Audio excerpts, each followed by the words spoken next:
Shivam sir, जिस तरीके से नेचर ख़त्म होता हुआ चला जा रहा है, सीरियस टॉपिक पे बात करें, जिस तरीके से पेड़ पौधे कटते चले जा रहे हैं, तो अगर ऐसा है तो आने वाले वक्त में तो बहुत समस्या होने वाली है। देखिए कमलेश जी, बात अगर हम लोग नेचर की कर रहे हैं तो नेचर में दो चीज़ें हैं, एक तरफ तो विकास है और दूसरी तरफ विनाश है।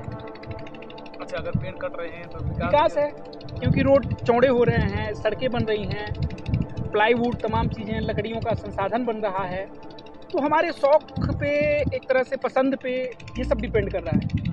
तो नेचर के जो ये संसाधन है, ये नेचर के संसाधन, ये जहाँ समाप्त हो रहे हैं वहीं से विनाश का भी एक स्टार्ट हो रहा है। अभी हम लोग 2 साल, विगत 2 वर्षों से कोविड झेल रहे हैं। ये क्या है? ये अगर आप देखेंगे तो यही पाएंगे कि प्रकृति के साथ हम लोग छेड़छाड़ किए, कहीं ना कहीं से प्राकृतिक जो संतुलन है उसे हम लोग असंतुलित किए हैं, जिसका परिणाम हम लोग भयावह रूप में भोगे हैं। तो कहीं ना कहीं से इसका तो विकास है तो विनाश भी। अच्छा, ये मैंने पढ़ा है, एक किताब के अंदर पढ़ा है, पूर्वजों ने लिखा है या पढ़ा है, वैसे भी जब आदमी का मृत्यु होता है तो पहले एक चलन था कि जब मृत्यु होता है तो एक आदमी अगर छोड़ के जाता है तो इतना तो इस पृथ्वी से ऑक्सीजन लेकर जाता है कि करोड़ों रुपए का ऑक्सीजन लेकर एक इंसान अपनी पूरी लाइफ को कंप्लीट कर। राइट। तो एक किताब में मैंने पढ़ा था कि एक व्यक्ति जब यहाँ से जाता है तो उसके जाने के तुरंत बाद 2 पीपल के पेड़ लगाने का एक अनिवार्य कार्यक्रम था। राइट। लेकिन वो कार्यक्रम आज भी है, लेकिन वो कार्यक्रम पद्धति में तब्दील हो गया। पीपल का पेड़ आज भी लगता है, जब आदमी कोई मरता है तो चलन ये था कि आप जाकर 2 पीपल का पेड़ लगाइए, क्योंकि जो व्यक्ति गया है यहाँ से वो इतना ऑक्सीजन ले लिया है, ठीक है, तो पृथ्वी को और ऑक्सीजन दिया जाए उसके लिए आप 2 पीपल का पेड़ लगाइए। लेकिन पीपल का पेड़ आज लगाते हैं लोग, लेकिन किस में लगाते हैं? छोटे से पात्र में। तो उस पर आप क्या कहना चाहेंगे, मतलब क्या है आपका विचार इस पर, क्या ये सही है कि गलत है कि क्या है? बिल्कुल कमलेश भाई। और उसके साथ साथ एक चीज़ है, जब लगाया जाता है तो उस पर यह भी लिखा गया था कि जब आप पीपल का पेड़ लगाएंगे तो वहाँ पर एक पत्ती होना चाहिए, उसमें पानी होना चाहिए और छिद्र होना चाहिए कि वहाँ पर टिप चूहे रिश्ता राइट, सही बात था। वो आज भी है, लेकिन वो पात्र जिसमें पानी रखा जाता है वो ऑलरेडी एक विशाल पीपल के पेड़ के ऊपर बांध दिया जाता है। बिल्कुल, यानी कि जो लगाया जा रहा है उस पर नहीं, क्योंकि उसका तो कोई नामो निशान नहीं, तो फेंक दिया जा रहा है। तो एक विशाल जो ऑलरेडी एक बरगद जैसा एक मोटा विशाल वृक्ष बन चुका है, उसके ऊपर वो पानी वाला पात्र लगा दिया जाता है, बजाय उसके जो हमको एक्चुअल में पीपल का पेड़ लगाना है। इस पर आपका क्या राय? बिल्कुल सत्य है या क्या है? बिल्कुल कमलेश भाई, मैं बताना चाहूँगा, आप तो जानते ही होंगे कि हमारे पूर्वज जो भी संस्कार बना के गए या पर्व त्योहार बना के गए, उसका कहीं न कहीं विज्ञान से, साइंस से कनेक्शन जोड़ के गए।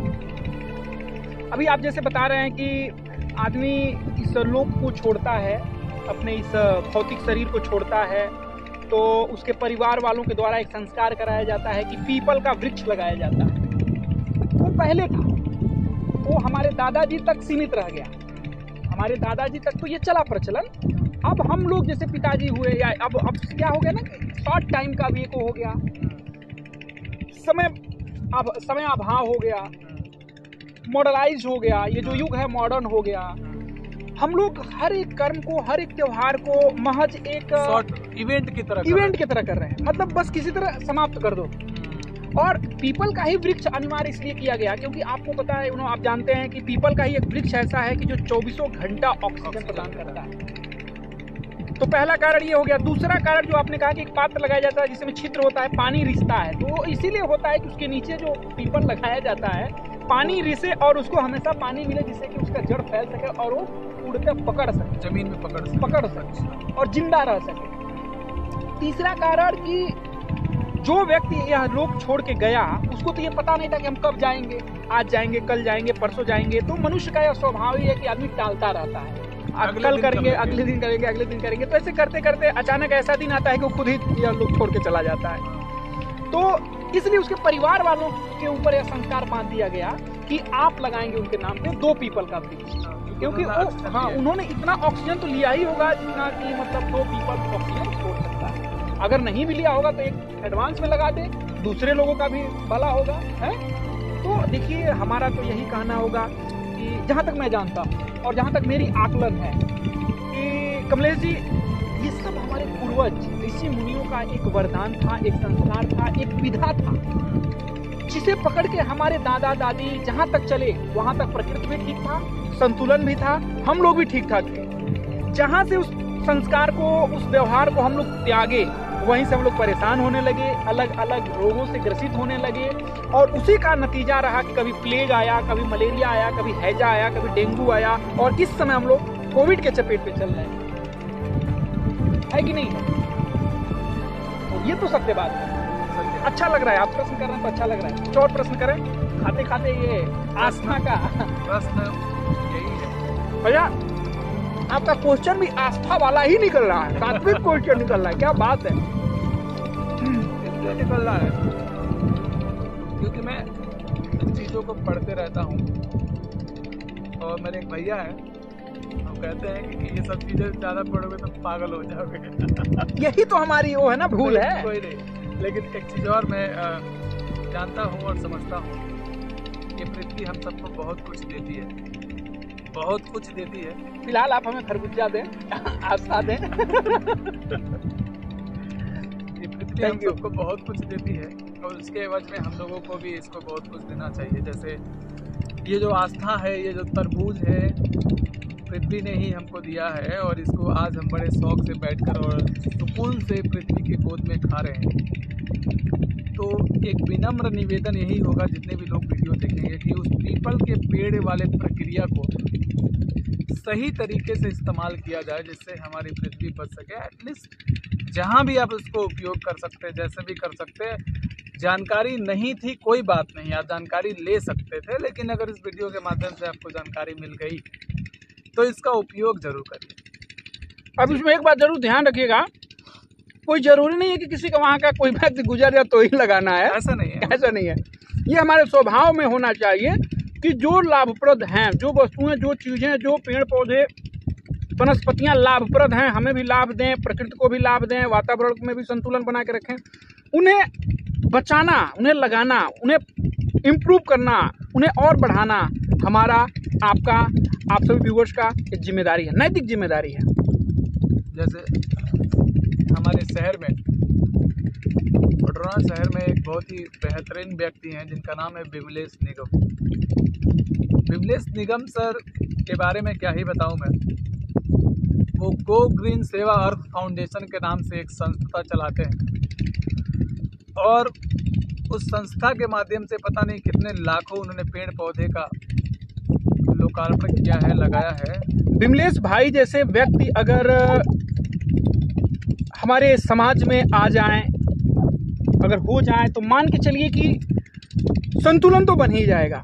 और ऐसे दिव्य आत्मा, ऐसे व्यक्ति अभी बहुत कम उम्र में जो उन्होंने प्रकृति से नाता जोड़ा है, शायद हमें लग रहा है कि हम लोग नहीं जोड़ पाएंगे, पॉसिबल नहीं है। लेकिन जितना गिनीज बुक का रिकॉर्ड भी बनाए, हम लोग करते ही बिल्कुल सहयोग तो प्रदान करते हैं। बिना किए राय देना ये सही भी नहीं होता है। तो जितना हो सकता है उतना बचाव किया जाता है, जितना हो सकता है उतना कोशिश किया जाता है कि हमारा पर्यावरण बचे, क्योंकि हम लोगों का जीवन निकल जाएगा यार, इसमें कोई शक नहीं। आने वाले जनरेशन के लिए बड़ा प्रॉब्लम होने वाला है, जो अभी दिख रहा है, अभी दिख रहा है, अभी चल रहा है।